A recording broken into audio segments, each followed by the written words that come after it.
محترم احبہ، غفلت کے باعث رمضان المبارک میں بھی گناہوں سے نہ بچنے والوں کے لیے لیلۃ القدر ایک امید کی کرن ہے۔ اللہ جل وعلا کی جانب سے آئے ہوئے اس خوبصورت مہمان کو ناراض کرنے والے اگر لیلۃ القدر کے دامن میں چھپ کر اس رات آنسو بہا کر رو رو کر اللہ جل وعلا سے اپنی بداعمالیوں کی معافی مانگتے رہیں اور پختہ توبہ کر لیں تو اس رات کے دامن سے پھوٹتی ضیاؤں کی برکت سے اللہ جل وعلا ہمارے تاریک سینوں کو بھی روشن کر دے گا اور رمضان المبارک بھی ہم سے راضی ہو جائے گا۔ محترم احبہ، یہ رات آتی ہے، آ کر چلی جاتی ہے، یہ آئے گی اور آ کر چلی جائے گی، لیکن ایک وقت آئے گا جب یہ رات آئے گی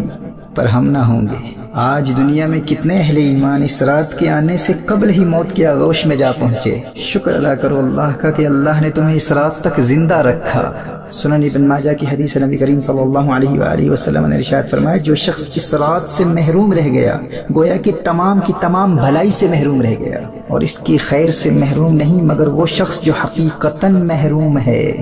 اللہ اکبر. A truly deprived person, a completely lost cause is the one who is deprived of worshipping Allah Jalla wa'ala throughout this night. And what would be the state of those who sin during this night? Those who watch movies and pass their time playing computer games. نبی کریم صلی اللہ علیہ وآلہ وسلم نے سابقہ انبیاء علیہ السلام کی امتوں کی طویل عمروں اور اپنی امت کی قلیل عمروں کو ملاحظہ فرمایا تو دل شفقت سے بھر آیا، اور میرے آقا صلی اللہ علیہ وسلم رنجیدہ ہو گئے کہ میری امت بہت کثرت سے بھی نیکیاں کرے ان کی برابری نہیں کر سکے گی۔ تو اللہ کی رحمت جوش میں آئی اور اپنے حبیب کریم صلی اللہ علیہ وآلہ وسلم کو لیلۃ القدر عطا فرما دی کہ حبیب آپ کا امتی فقط اس ایک رات عبادت کر لے تو آپ کا رب آپ کے اس امتی کو 1000 مہینوں سے بھی زیادہ عبادت کا ثواب عطا فرما دے گا۔ صحیح بخاری کی حدیث نبی کریم صلی اللہ علیہ وآلہ وسلم نے ارشاد فرمایا، من قام لیلۃ القدر ایمانا واحتسابا غفر له ما تقدم من ذنبه، جو ایمان اور احتساب کے ساتھ اس رات قیام کرے گا یعنی تمام رات عبادت کرے گا، اللہ جل وعلا اس کے ماضی کے تمام گناہوں کو معاف فرما دے گا۔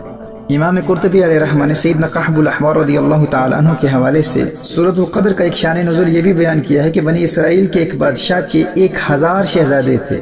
وہ اپنے ہر شہزادے کو اپنے مال کے ساتھ لشکر کے لیے تیار کرتا اور جہاد کے لیے بھیجتا۔ وہ شہزادہ 1 مہینہ جہاد کرتا پھر شہید ہو جاتا۔ یوں 1000 مہینوں تک وہ بادشاہ اپنے ایک ایک شہزادے کو جہاد پر بھیجتا رہا، اور اس دوران خود وہ بادشاہ رات کو قیام کرتا اور دن بھر روزہ رکھتا۔ جب 1000 مہینوں میں 1000 بیٹے شہید ہو گئے تو وہ بادشاہ خود جہاد پر گیا اور خود بھی شہید ہو گیا۔ لوگوں نے کہا کہ بنی اسرائیل کے اس بادشاہ کا مرتبہ کوئی نہیں پا سکتا، تو اللہ جل وعلا نے یہ آیہ مبارکہ نازل فرمائی، لیلۃ القدر خیر من 1000 شہر، محبوب کی امت کو یہ ایک رات دی گئی ہے جو 1000 مہینوں سے بہتر ہے۔ اس رات کے جھرمٹ میں اللہ جل وعلا کی بے پناہ رحمتوں کے نزول کے دوران اللہ کی عبادت کرتے رہو، آنسو بہاتے رہو، رو رو کے اللہ جل وعلا سے معافی مانگتے رہو۔ اس منبع برکات رات کی عبادت کی برکت سے تمہیں 1000 مہینوں سے بھی زیادہ عبادت کا ثواب ملے گا، اور اس رات سے حاصل کیا گیا نور تمہاری دنیا کو بھی روشن کر دے گا اور قبر میں بھی چراغاں کر دے گا۔ لیکن دوستو یاد رکھنا، 4 لوگوں کی مغفرت اس رات کی عبادت کے باوجود بھی نہیں ہوتی۔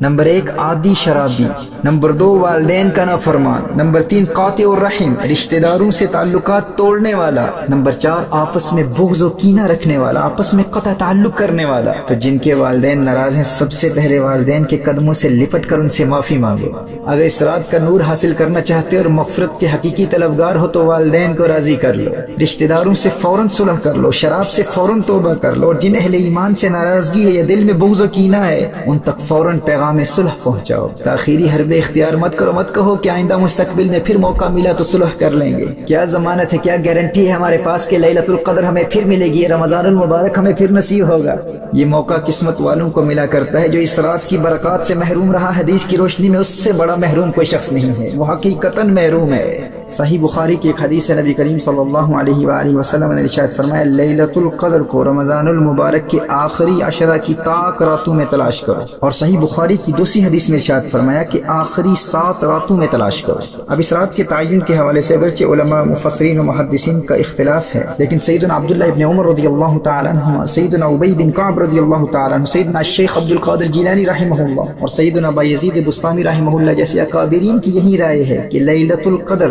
27ویں شب کو ہی ہے۔ تو اس رات کے معمولات، عبادات و وظائف کے حوالے سے یاد رکھیے کہ جن کے ذمہ قضا نمازیں نہیں ہیں وہ اخلاص نیت کے ساتھ مکمل یکسوئی سے کثرت سے نوافل پڑھیں۔ اگر ممکن ہو تو سورہ فاتحہ کے بعد 1 مرتبہ سورۃ القدر اور 3 مرتبہ سورہ اخلاص پڑھیں، اور ہر 2 رکعتوں کے بعد مکمل یکسوئی اور انہماک قلب کے ساتھ نبی کریم صلی اللہ علیہ وسلم کی بارگاہ میں درود و سلام کی گجرے نچھاور کریں۔ اور ان چھوٹی راتوں کی وجہ سے اگر صلاۃ التسبیح نہ پڑھ سکیں تو کم از کم 2 نفل صلاۃ التوبہ ضرور پڑھیں، 2 نفل شکرانے کے پڑھیں، اور 2 نفل حفظ الایمان، پروٹیکشن آف ایمان کے لیے ضرور پڑھیں۔ اور جن کے ذمہ قضا نمازیں ہیں تو پہلے ان قضا کی گئی نمازوں سے توبہ بھی کریں، اور نوافل کے بجائے کم از کم قضا عمری کا آغاز اس رات ضرور کر لیں، اور قرآن کریم کی تلاوت کریں، کیونکہ اسی رات قرآن کریم لوح محفوظ سے آسمان دنیا پر نازل ہوا تھا، اور پھر بتدریج 23 سال کی مدت میں نبی کریم صلی اللہ علیہ وآلہ وسلم پر نازل ہوا۔ جامع ترمذی کی روایت ہے، حضرت سیدتنا عائشہ رضی اللہ تعالیٰ عنہ عرض کرتی ہیں، یا رسول اللہ صلی اللہ علیہ وسلم، اگر مجھے شب قدر کا علم ہو جائے تو کیا پڑھوں؟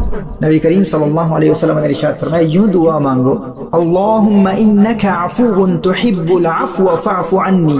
اے اللہ تو معاف کرنے والا ہے اور معاف کرنے کو پسند کرتا ہے، لہذا مجھے بھی معاف فرما دے۔ یہ شب قدر کا خاص وظیفہ، اسے کثرت سے پڑھیں، اللہم انک عفو تحب العفو فاعف عنی۔ اور اگر دنیا و آخرت کی ہر بلا اور ہر مصیبت سے نجات چاہتے ہیں اور ہر دشمن سے حفاظت چاہتے ہیں تو سنو، مولا علی کرم اللہ وجہہ الکریم ارشاد فرماتے ہیں، جو لیلۃ القدر میں سورۃ القدر 7 مرتبہ پڑھ لیتا ہے تو اللہ جل وعلا اسے ہر بلا سے محفوظ فرماتا ہے، اور 70,000 فرشتے اس کے لیے جنت کی دعا کرتے ہیں۔ تو گناہوں سے توبہ کے ساتھ ساتھ 7 مرتبہ سورۃ القدر اس رات ضرور پڑھیے گا۔